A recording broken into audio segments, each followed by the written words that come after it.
boys and girls. You all having a good time? Yeah. Very good. And ladies and gentlemen, can any of the girls or boys guess the type of uniform I'm wearing? German. Yeah. German. Very good. Well done. They're all wearing German. Yeah, All three of excellent. you. Really know your stuff. Well done. I'm wearing a German Army infantry officer's uniform. And we know I'm in the infantry because you might be able to see it. You see the white colour around the top of my hat and on the shoulders? That means I belong to the infantry. I'm wearing a very comfortable and very warm greatcoat, which we're always sought after and always in short supply. I'm wearing the German Army version of these camouflage smock known as Splinter. I have my Luger case and I have my map case and I'm wearing my riding boots. John here is wearing a very, very smart Panzer rat, and he would have been associated with protecting tanks and armoured vehicles, and the colour of that branch of service was pink. He is an undersergeant and he's quite well decorated.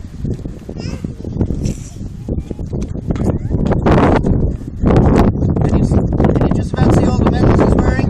Yeah. Right, on the very top we have the close combat clasped, so he was quite brave, boys and girls.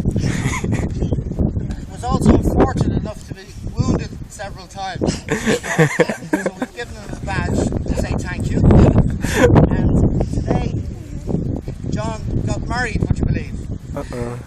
Recently he was awarded the Iron Cross second class, and the German soldier was only allowed to wear them on the day of receipt, or a big right occasion, or when he got married. So it's all ahead of him. And the difference between apart from the degree of bravery award, the difference between the first class and second class, there's a physical difference. The second class has a loop, whereas the first class has a pin, and you're allowed to wear that whenever you like. So regulations stated that you weren't to wear the second class all the time. So what the guys did, they would cut the ribbon and they would sew it onto their top buttonhole, just to say that, hey guys, look what I've got.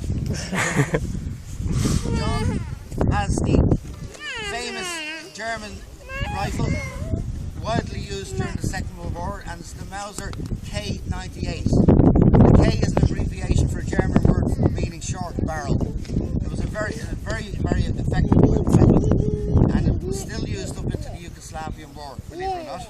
And coincidentally, in around 1916, Erskine Childers picked up approximately 600 of these units in Hamburg Harbour, and he deposited them in Howth up in Dublin.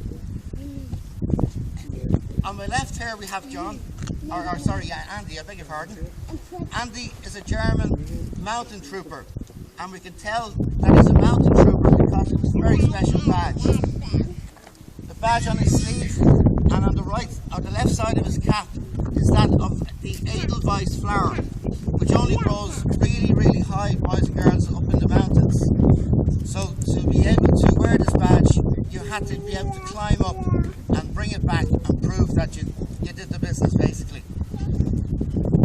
Andy has the first of many. This is the German MP44. And this truly is the very first assault rifle ever designed, and obviously designed by the Germans in '44. Mr. Kalashnikov borrowed the concept and the idea and produced the AK-47, which I'm sure everybody knows about today. So the result of the AK-47 was because of this. It wasn't very well received at the start by the German army, but they quickly proved themselves in battle, and there were 30,000 per month supplied from '44 till the end of the war. If Andy could spin around, just show some of his kit. Here, this is the famous German gas mask canister, and thank God that there was no gas ever used during the Second World War. We have his entrenching tool, which was also used as a weapon in close quarters. We have the mess tin, and the famous bread bag, and his water bottle. So thank you all for your attention. And shortly now we'll be firing off a few weapons. Thank you.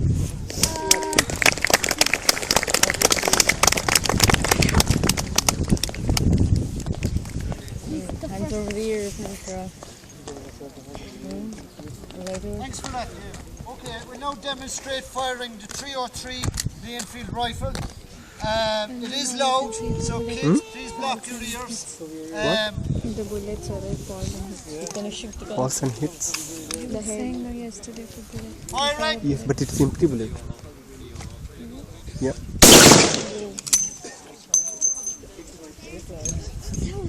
It's empty. Fire right.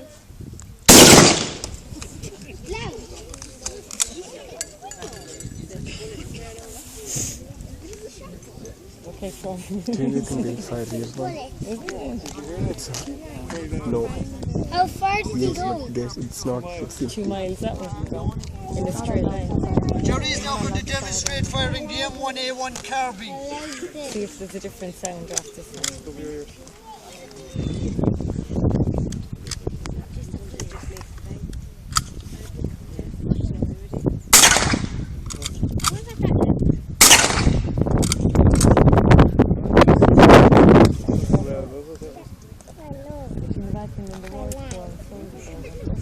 So empty cell is if you fire, it feels very hot. We'll now demonstrate firing the Colt 1911, and you'll see what kind of rapid fire it could actually have and how fast the lads can cap off rounds.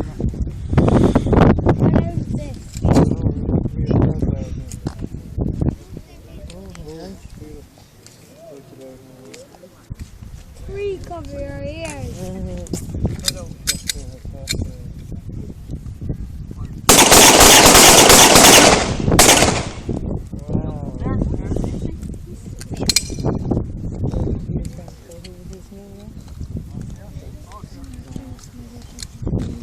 So they're gangsters.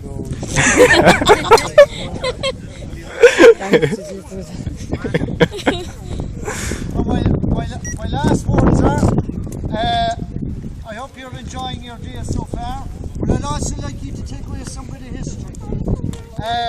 The history is that, like, you have to understand the fort has been here since 17 odd, when the first guns were actually positioned on the hill in threat of invasion from the French in the Napoleonic Wars, and carried right through to this day. So the fort has seen a lot of history, and it brings a bit to mind of what I've read on W.B. Yeats's grave, which is "Past old giant life and death, horsemen pass by." And that means that the fort has been standing here all the time, taking in history.